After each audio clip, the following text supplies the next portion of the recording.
الخير والجمال والطعام، سموها فراخ فرن، سموها طاجن فراخ في الفرن، اللي انتوا عايزينه. بس في الاول وفي الاخر هي حلوة جدا جدا وهيلسي جدا جدا. وزي ما قلت لكم قبل كده بينفع تتاكل مع حاجات كتير. يعني ينفع ناكلها جنب رز كده بالصوص والخضار اللي فيها ده، وينفع ناكلها جنب مكرونة برضو بالصوص الجميل ده، وينفع ناكلها جنب بطاطس محمرة وجنب بطاطس بيوريه وجنب سلطة.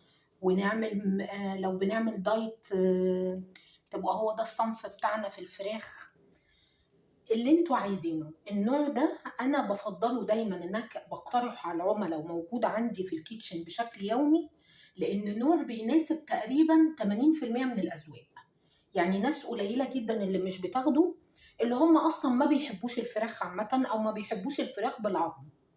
وعملنا لهم صنف تاني برضو عشان يعني حاجة قريبة من نفس المكونات دي بس بدون عظم. ده صنف تاني موجود عندنا في المنيو، بس ده جميل جدا جدا وحلو قوي قوي قوي.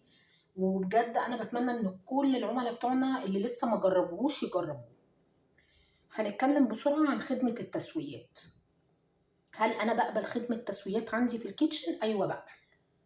يعني ايه خدمة تسويات برضو للي مش عارف؟ يعني حضرتك عندك بط، عندك فراخ، عندك ديك رومي، عندك لحمة، عندك فخدة، الحاجات دي كلها عايزة تسويهم وما عندكيش وقت تسويهم او ما بتعرفيش تسويهم ايا كان، او عايزة تجربي تسوية المطبخ بتاعنا، جبتيهم وكنت ناوية تسويهم ولقيتي نفسك ما عندكيش وقت، عادي ممكن نقبلهم.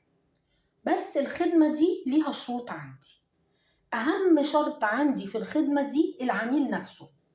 انا مش اي عميل ممكن اقبل منه او ممكن اتعامل معاه في خدمة التسوية.